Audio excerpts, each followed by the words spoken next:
is from Ricky. So this one's for you. I wonder if you can help me answer this question.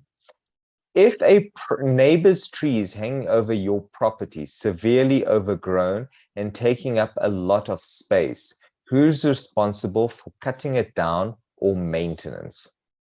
So this is actually, Ricky, the second time, the third time already that we've had a question like this, very similar. So if you go on our YouTube page, on the Property Law Alliance YouTube page, you'll see the other discussions we've had around this topic as well. But I'm going to answer the question specifically for you, just because we love answering our viewers' questions. So, Ricky, the truth about this situation is neighbor law is a very delicate part of the law.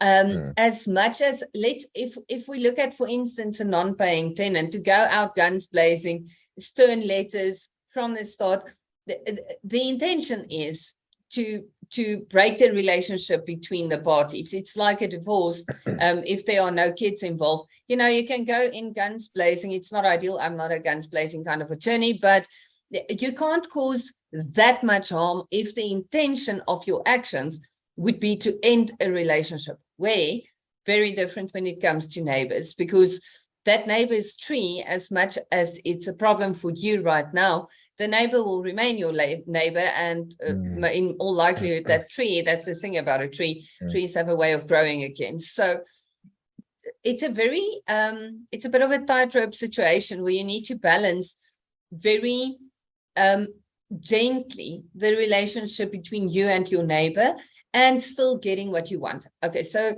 actually, the Romans were very clear on this one. I think the Romans struggled with this because this part of our law is extremely well established, especially with trees hanging over neighboring walls. This is one of those things we have a lot of case law in this. The Romans wrote for days on this one. So why the Romans are relevant is, remember, our law is based on Roman Dutch law. Yeah. So what the Romans decided, and this is somewhere we just copied and pasted into our law, is that whatever is on your land, so on your earth, let's talk about an earth or a farm or whatever the case might be, on your land is your responsibility. But if we think about a tree, you can't cut a tree straight off, whoops, just on one side. He will lean over and fall on the neighbor's house. That's going to be sub-ideal. So a tree is now what it is. A tree is going to hang over a little, but a tree can't hang over like uncontrollably. And in your situation, it sounds like it's really a little hectic. So first suggestion would be to do a letter to the neighbor politely saying, don't do a letter, go over, like WhatsApp him, call him, don't, wait for him until when he leaves in the morning to work and say like, hey buddy, cut your tree. Find a good opportunity to talk to your neighbor and say, listen, this is a problem. What is the situation? Are you struggling financially? Don't say it like that, be slightly more diplomatic on that one. But ask him, like, why aren't we trimming the tree? Do you, are you really like seriously into the branches on my side? Because I'm actually not. Strictly in theory, and Ricky, please don't accept my advice and just apply it like this, but strictly, you are entitled to prune all the branches and all the fruits from your side that's leaning over to your side. You're allowed to trim them, but you have to return it to the neighbor. So fruits, for instance, you'll see one of the previous webinars, we spoke about the fruits of the tree. Can you take it? And the answer is no, only the ones that fall would now belong to you. As long as it's still on the tree, it's the neighbor's. And if you trim the branches, theoretically and in law, it actually needs to go back to the neighbors. So I remember, Bruno, we had this discussion. If you ask politely and then the neighbor doesn't want to hear what you're having to say, you can, in law, legally, cut the branches. Put it in his driveway. And put it in his driveway. So legally, that's the position. Honestly, I'm that person that actually prefers life to be calm around me. So I won't do that. And I don't suggest you do that. There's going to be a potential chaotic situation.